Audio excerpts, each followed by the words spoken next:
let's talk about case number 3, which relate to the brakes failure on a heavy truck that rolls downhill. So what we have in here is a Google Earth picture from a hill in the city of Berkeley. And I think we have a situation where a truck that was collecting garbage from these homes rolled down this hill. And as the workers were collecting and putting garbage on the back, the truck took off slowly but rolled down the hill, went down this hill like this, went into the patio. Here we cannot see a patio, which is a grassy area in here. What I was saying, not the patio but the front yard, grassy area incline, and then went into the patio inside here and stopped 2 feet from the house. So what we need to examine here is something failed here. The questions that we can raise here are this.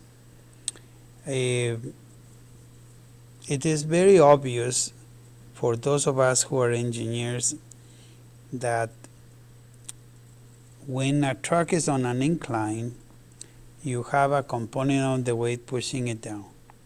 That's black and white. Those are the laws of physics. We can't change it.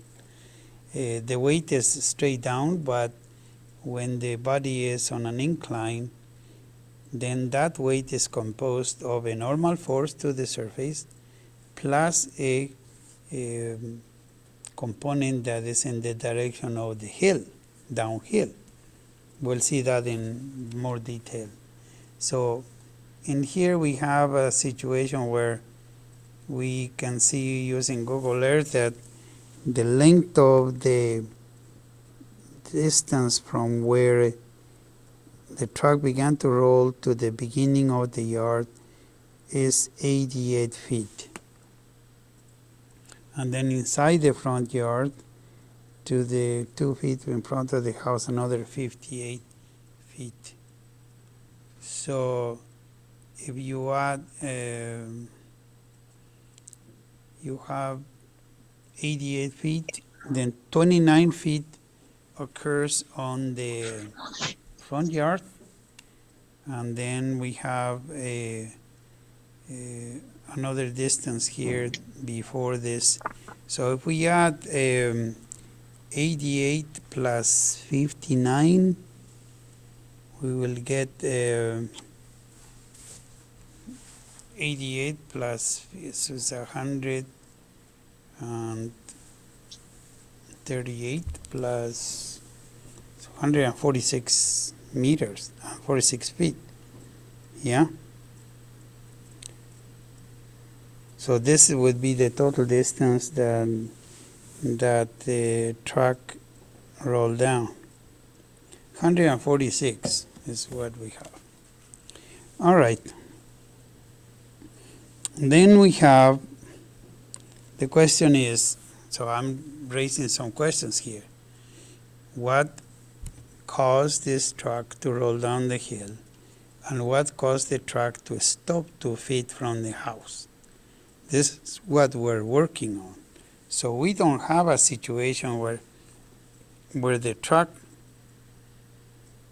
rolled down the hill completely free and all the energy, potential energy that it has was converted into kinetic energy.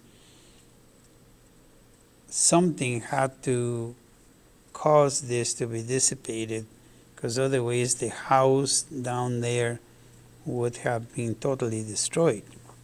So we have to look at the basic principles that are involved in this. One is the concept of potential energy, which is the product of the weight of the body times the height. That's the amount of energy that we have in this case. So if you look at this, you have the weight of the truck is 45,000 pounds. And when the truck went to the patio, it went down 15 feet. So if you multiply 45,000 times 15 feet, you have 675 foot-pounds of the amount of work or the amount of potential energy that was dissipated on this truck. If you reduce this unit of 675,000 foot-pounds to joules, which is a measure of energy. So we will have to, 1 joule is Newton meter is a joule. So we'll have to, we have to convert 675,000 pounds. This will have to convert it into newtons, which would be 2.2, which is kilograms. Let's see, we can do this really quick. Times 2.2 and then times 9.81 newtons. And then we'll have to divide this by, so these are foot-pounds. So we converted the pounds, and then the foot would be, we need to convert it to meters. So we'll have to divide it by 3.28. And this is going to give us close to 1,000,000 joules. So let's see, so we have times 2.2, yeah, we'll have close to 1,000,000 joules of energy. So this close to 1,000,000 joules of energy, as the truck goes down, gets converted into kinetic energy, which is equal to 1/2 of mv squared. So we could calculate the velocity of the truck on the bottom, on free roll. So this is the idea here.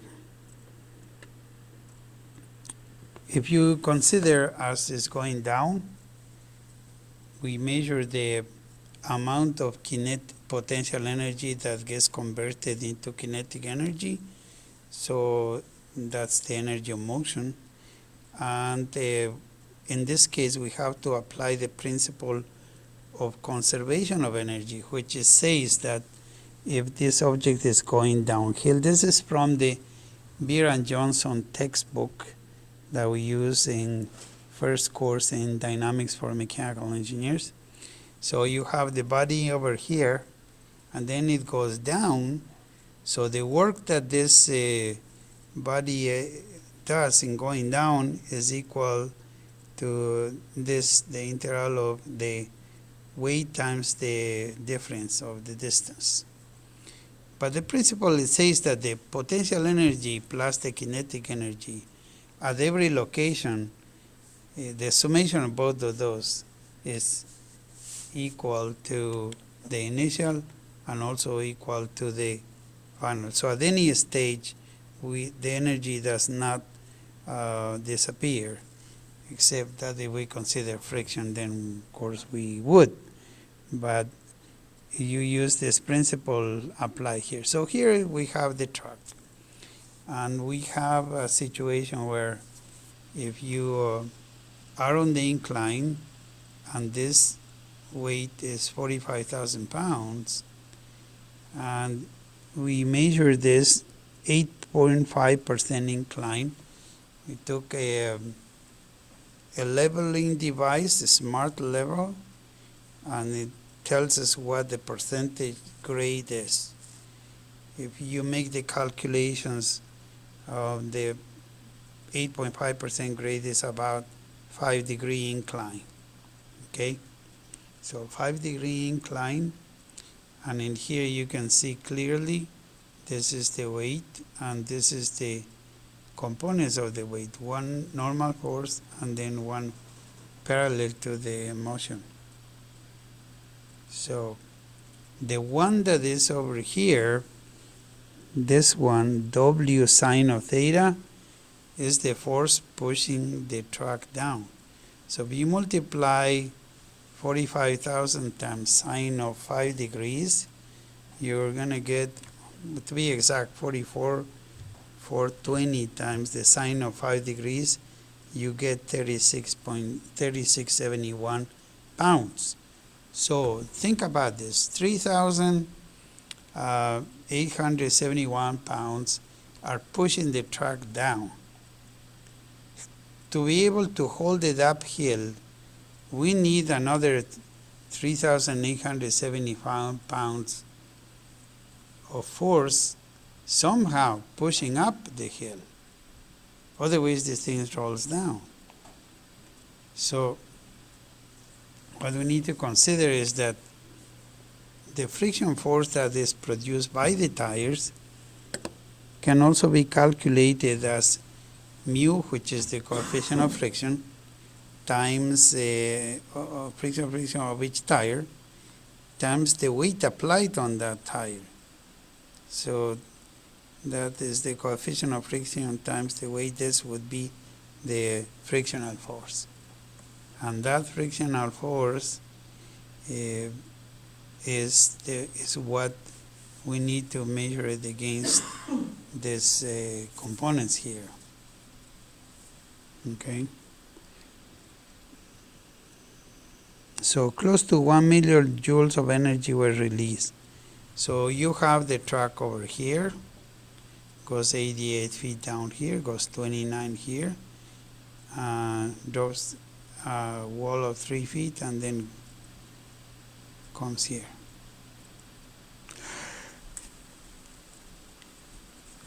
And it stops very close in here. So if you are able to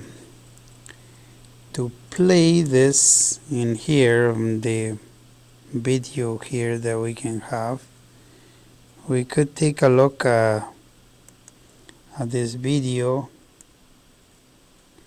and this would be a free roll. Here we have the truck on the incline, and we're going to simulate the condition where the truck has no brakes. In other words, the driver got out the truck and the truck ran away with no brakes, which is the way the city of Berkeley presents the case. We have it here so that we can recognize simulate a tree in here and the acid drag down all the way down in the patio. So if we run, here's what we'll see. So the truck starts, and pretty soon, before it gets the grass, immediately it's about 7 seconds, and then the whole thing strikes the house, and the whole thing is over in about 15 seconds. So let's see if we can see it in a slow motion. We can make it go back so that we can appreciate in the end what's happening with the collision. So we go here in a slow motion. We can see it drags. Those are the forces that are produced as it drags the tree under, and then it strikes the house and likely gets it off of its foundation, or at least damages, but lifts the truck in the air. The house is about 120,000 pounds in this case, and then this is as it goes back after the collision, as it settles down. So we can see it here. Until in about 15 seconds the whole thing is over. There we go.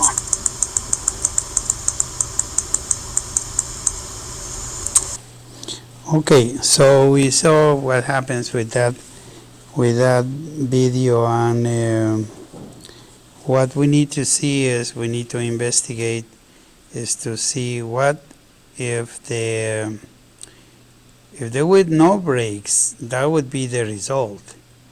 But let's say that in the middle of we're going to simulate a situation where the truck is on free roll, but we're going to set the parking brakes 4 seconds into the roll, and of course by then it would have acquired some velocity. It would examine also the situation under the neutral interlock, which is supposed to set the parking brakes either under low pressure or electrical power failure. But our alternative design that we're suggesting here would add the sensing for the incline, the sensing for motion, velocity, or acceleration. So let's watch to see what happens. So we're gonna run this, and then into the roll 4 seconds, set the parking brake, and of course the truck is going to stop. What I would like to see is to show you is, if we look in some detail in the motion in here, watch this meter here, the velocity of the truck. So, and that is, we're about 3.45 seconds, and right before the brakes are applied, we're about 7.55 miles an hour. And so with 4 seconds and 7.5 miles an hour, the truck will stop, see? And so if we reset this, we can watch it completely again.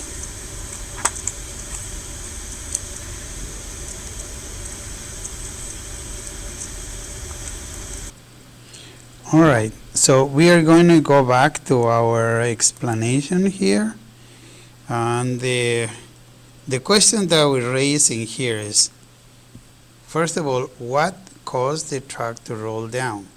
Because we know it did. We can't deny that.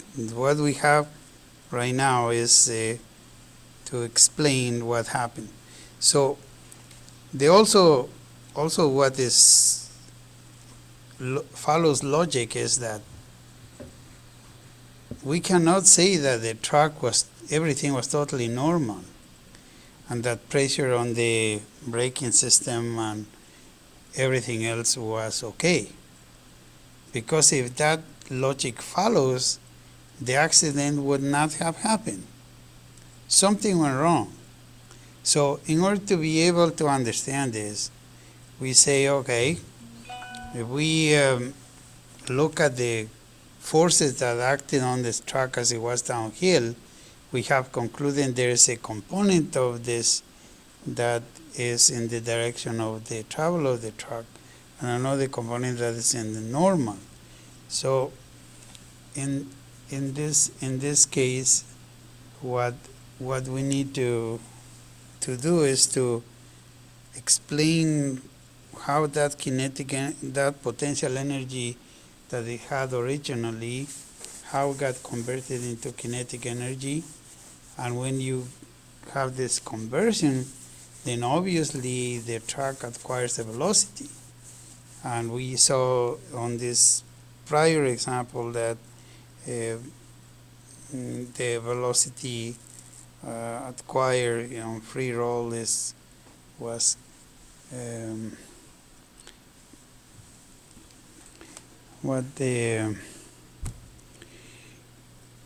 significant, so the velocity on free roll, if I'm not mistaken, I think went close to 21 miles an hour on free roll. But we cannot have that kind of situation because the truck stopped before the house. So the idea here is you have a certain amount of energy that got converted into kinetic energy, and somehow the truck stopped. The only way that can happen is if there are forces that do work equal to the energy got lost. Do you see what I mean? The truck has a certain amount of potential energy at the beginning of its roll. And as it rolls, it releases that energy and converts it into kinetic energy. So if we follow the principle of conservation of energy, that number, the potential energy at the top of the hill, should be the same as the kinetic energy at the bottom of the hill. So the potential energy at the beginning equal to the kinetic energy at the other end. So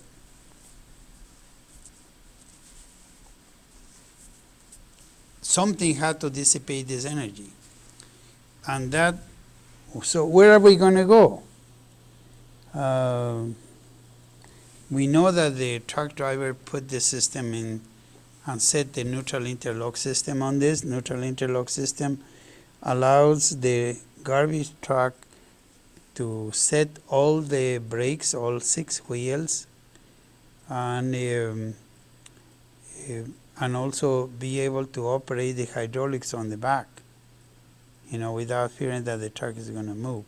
So the moment that the truck is stopped on the hill, and it has this condition, some forces are pushing it down, some forces don't want to let it go, and that's what we just saw. So in this case, we need to make a consideration, we say in sections in here that the truck went through, because the coefficient of friction obviously is not the same in all 3. So in order to understand a little better this situation, we need to understand how the brakes work. Okay, this is a brand new subject for most mechanical engineers, and so I think I plan to do this in very slowly. Okay. Let me explain to you what you have in front of you.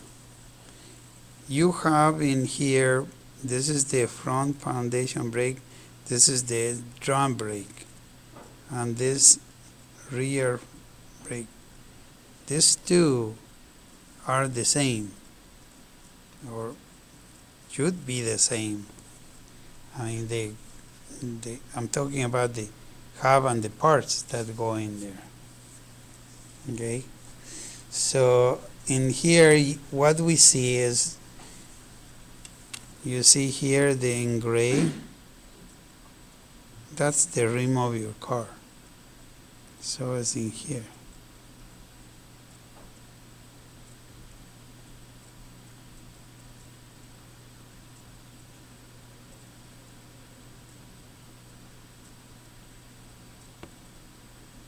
Okay. So we have the different components of the braking system here. Here's the front brake and this the back brake. So let me explain you how this works. Because in a heavy truck we use air brakes, the air has to have pressure to be able to maintain the braking system working correctly. That pressure is produced by this compressor. Okay, this compressor just pumps air and puts this in a pressurized way. Now, the pressure contains a governor. Yeah, so this is the setup.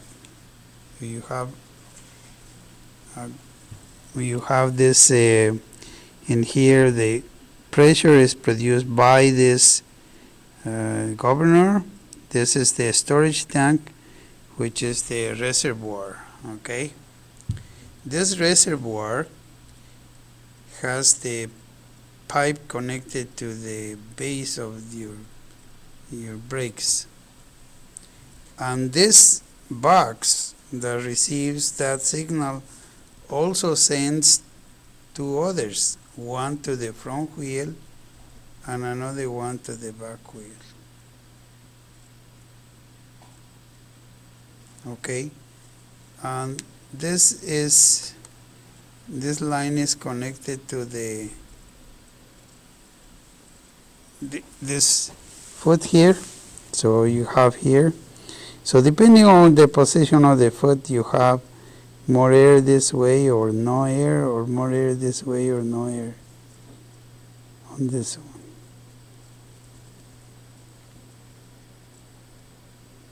You have also this delivery line that goes from this valve all the way to this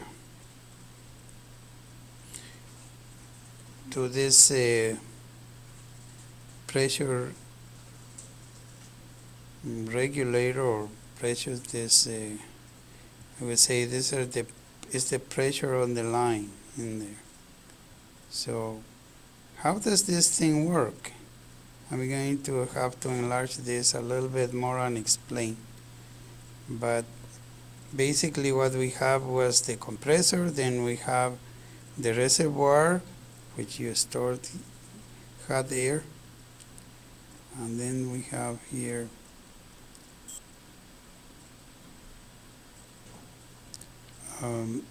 this is the valve, and we have the pipe distributed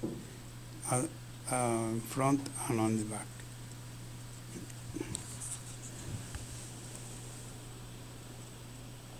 So that's how this works. So whenever you have a pressure here and you step on the brake pedal, all you're doing in this case is opening this to Hillary, open this in here to the back pressure, and then pressure to the front. So if you have in here, we can take a look in more detail how it works at this level, because there's a bunch of moving parts. So here we go. On the right hand side is the what we call the chamber here. At each wheel there's one of these, and this is the air. What you have is that the air presses on this bar, and this bar in turn turns.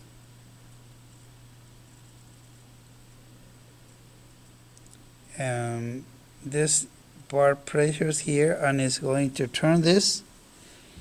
I will expand these two red points, and when expanded, they both go this way, and in here we have a situation where this thing rotates and this two separates, and so this is attached to the shoe in there, and the shoe presses against the drum, which is the one in gray. So if you have the other view on the left hand side, is another view of this same mechanism. This thing, this rod is called the slack adjuster. No, this is the slack adjuster, this part. And this is called the push rod. Okay. What the slack adjuster does is it's going to separate these two parts. Do you see where it is? Right here, right there. Let me see if I can make it a little bigger. Perhaps, yeah, like this. Wonderful. You can see that when this cam rotates clockwise, this is going to follow here, and this is going to follow this way.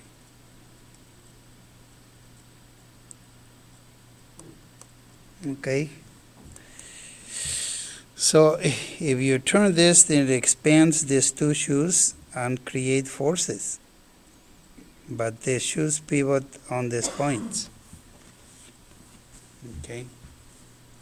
So how does it work? You have the air pressure here that we talk about that is produced, and then this pressures this diaphragm, and this diaphragm connects to the push rod here. This is the push rod, and then you have this. Any questions about this? So the idea is when this rotates, this expands, and when they expand, it creates more friction on these surfaces.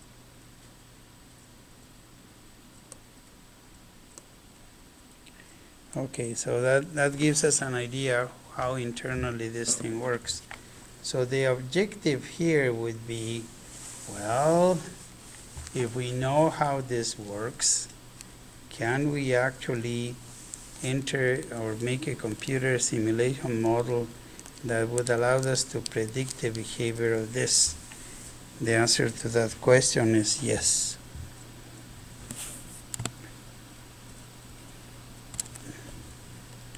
So in here, once again, you can see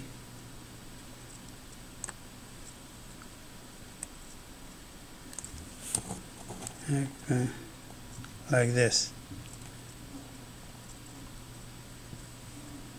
So this one shows the complete assembly because this one not only has the shoes and the drums, but you can see also these other parts.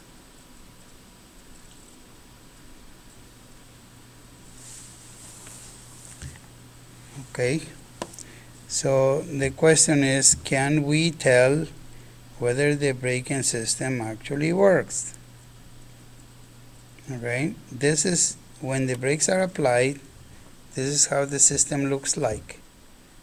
This is energized, this too, and you go like this.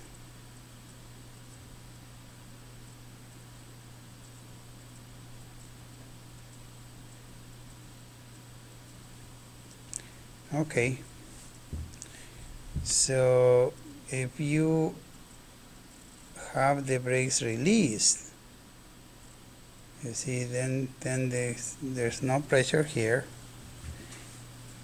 and so there's no pressure in here.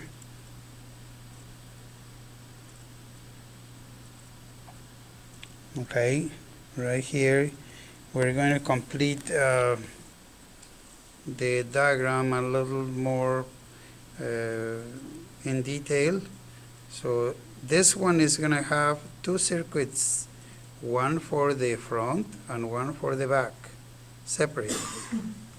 So now the supply and this compressor is going to have to fill two tanks, secondary and the primary tank. And then you can see that conducts us to the end here. And then you have this, so that's that one. On this one is the primary, so negative pressure here. So we go here and put pressure here, and that gets distributed to both wheels.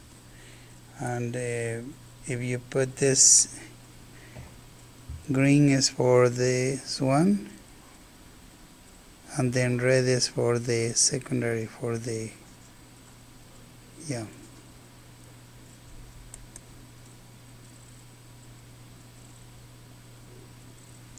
Okay, so this is the dual reservoir with two tanks.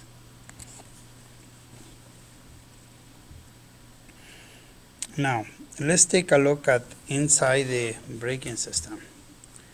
You have this chamber in here, which is the one that is responsible for applying the brakes because it presses against this part. But when it's not when you have push rod here.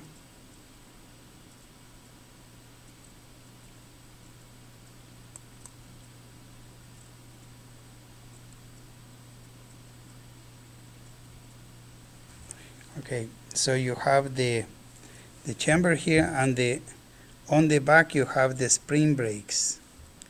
So I think let's try to explain this slowly. This hydraulic system is the one we've been talking about. Operates with air pressure, all that stuff. You may say piggybacked onto it, just as if it would be a backpack. You have this other chamber in here. And in this other chamber, this is, see these lines, there are a spring in there. So in here, if you make a computer model, you have to recognize the mass of this plus its own mass, and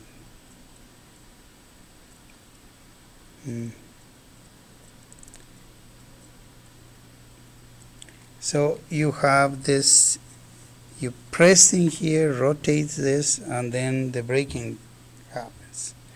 But before this, what happens if this fails? If that fails, the one on the right hand side should be triggered to, because that's the parking brake. This one right here, the parking brake is not a mechanical device, not a hydraulic system device, is a mechanical device.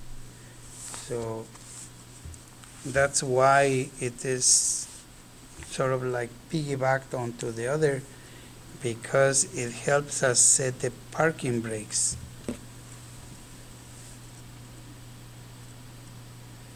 This is a picture of the service axle applied, service brakes applied, and here's parking brakes applied.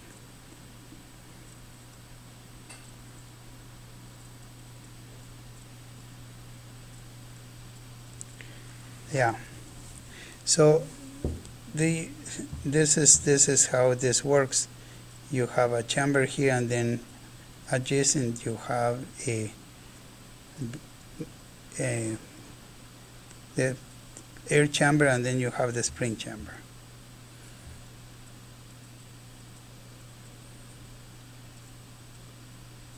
Here's another view with what we call dual air system. In this case, you have this primary and secondary tanks. And this is